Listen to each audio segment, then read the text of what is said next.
Because we've only seen each other a couple times in the Restore, I want you to rewind and tell me about how you first heard about Habitat, or what first made you want to reach out.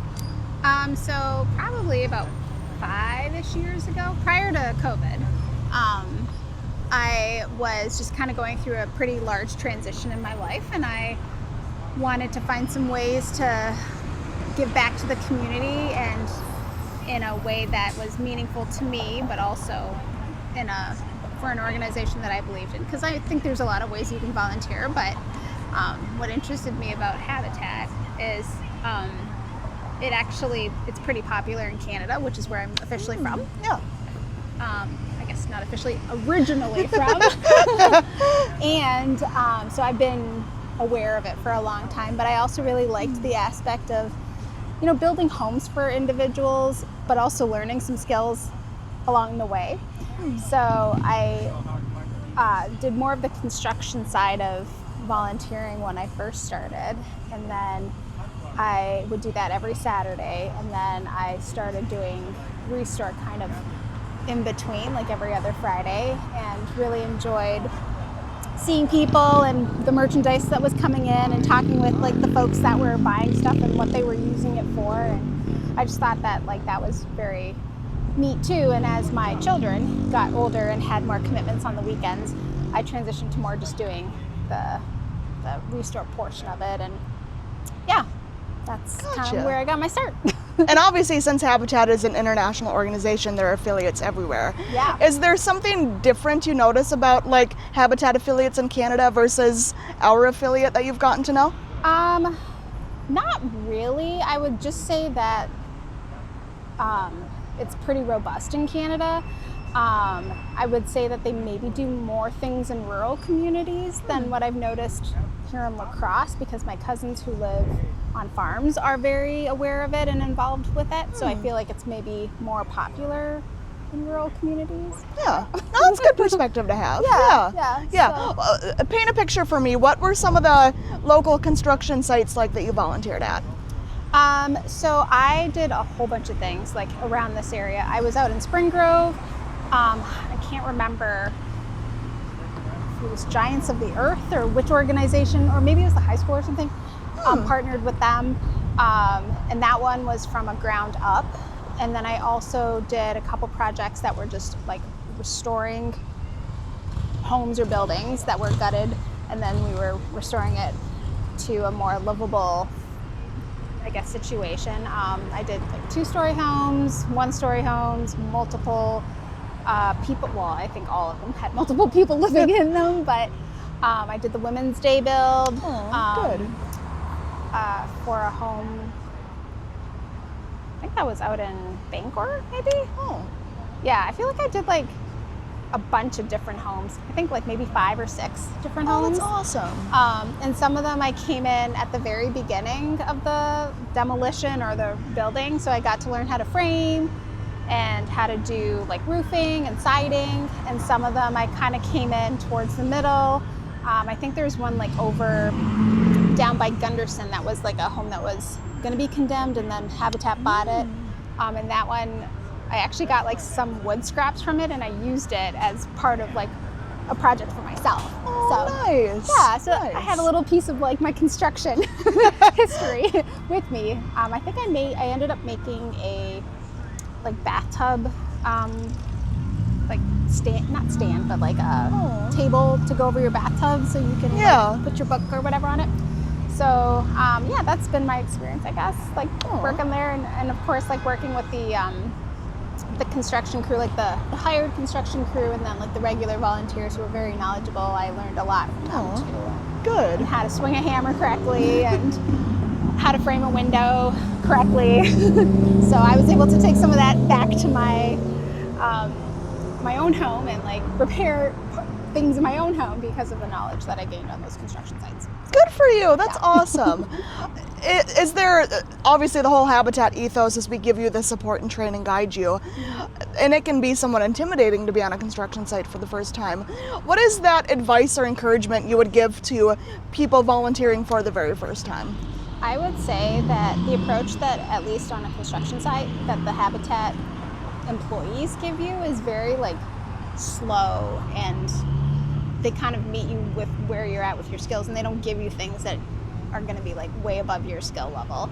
And that was like pretty evident like with the women's build day, where you had a lot of volunteers that really didn't know anything about construction, and so they were given tasks that were doable and helpful, but not like having to frame a wall or something, you know, on their own.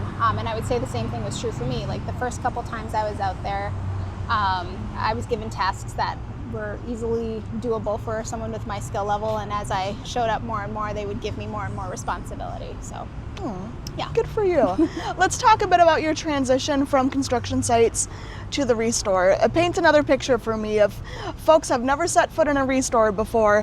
What is it like both on the volunteer staff side and on the shopper side?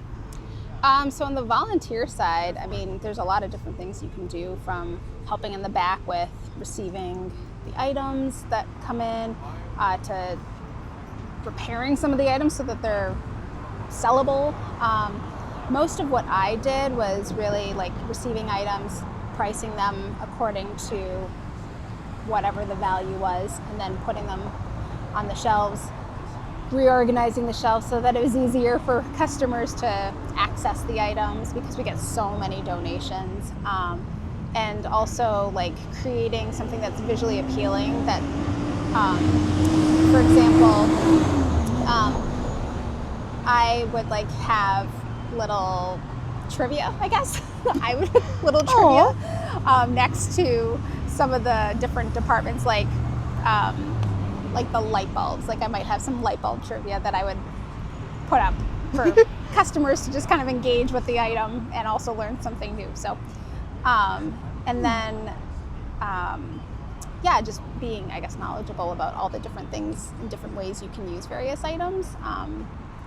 From that perspective. And then from the shopping perspective, I think that like the Restore offers just so many products that you would find like at Home Depot or Menards or one of these larger construction stores at such a discounted price, because there's people that are just donating it from, you know, construction sites that they don't need in excess of however much flooring or whatever.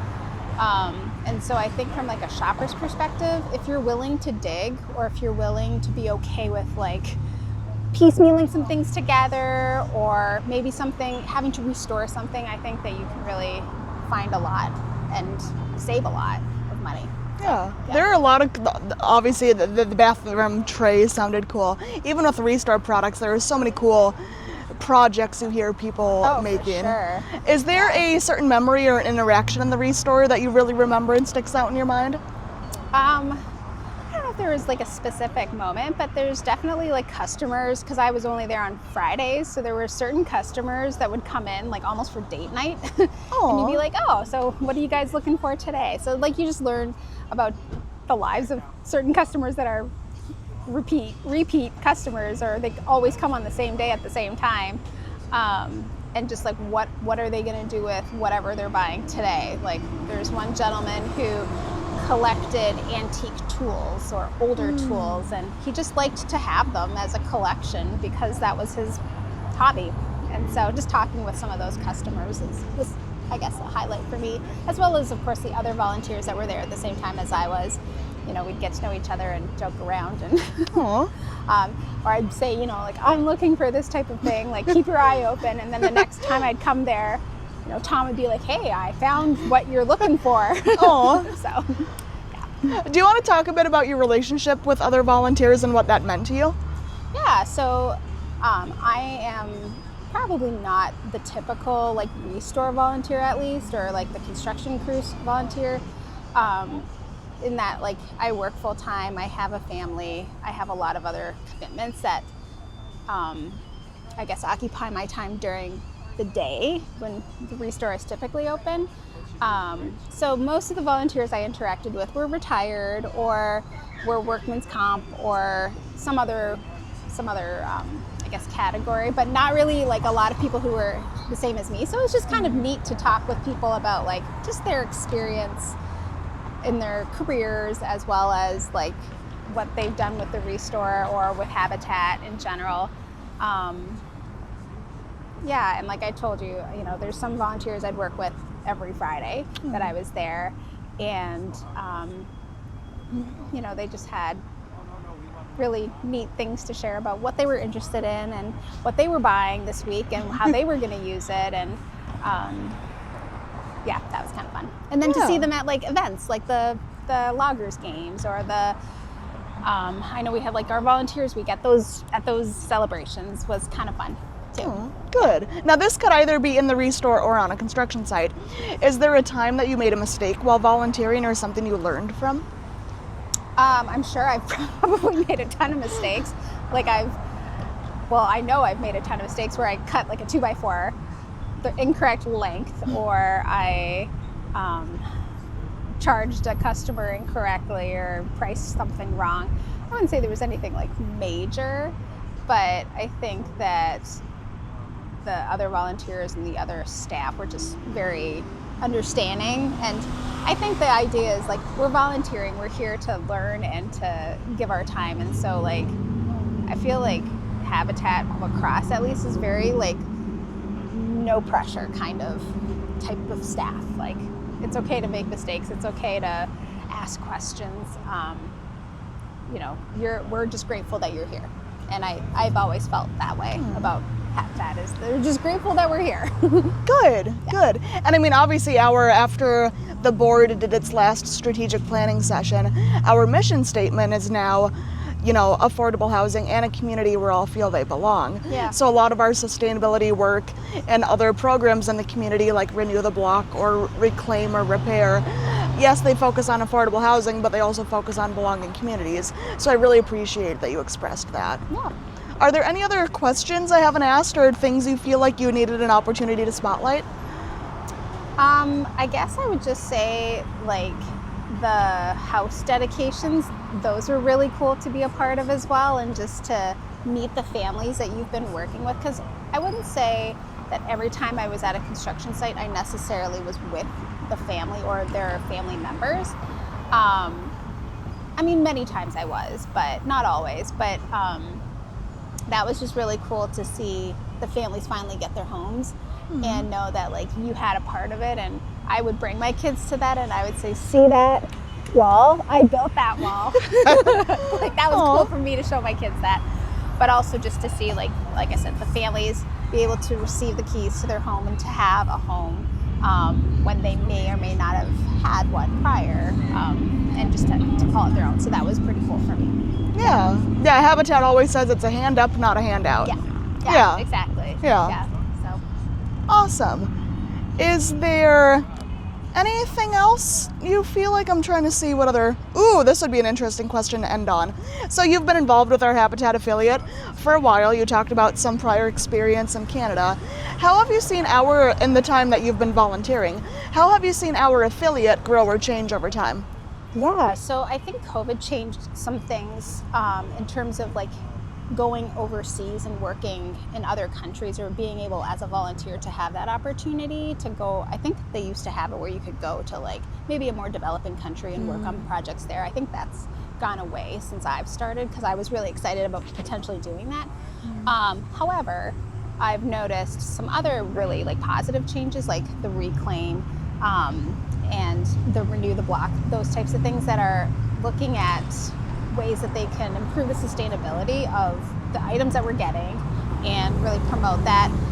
The Reclaim piece, where especially here in La Crosse, where they've gone into older buildings and that are about to get demolished, and like really gotten some very neat items, like the Pink Palace, which I purchased several items for myself and then put them in my new home. So I think like just things like that, where you can reclaim or restore items that would have otherwise gone to the landfill. I think that program has really like accelerated, and that's been really cool to see on a local level. I don't know if that's national, but Yeah, and it is interesting to, at the various conferences and networking events we go to understand what different Habitat affiliates do and don't do with their programming. Of course, to be in good standing with Habitat, you have to build at least one home a year. We're pretty unique in the fact that we have a sustainability department, that we even have an advocacy branch to some extent. For example, the city of La Crosse is going to overhaul its zoning code.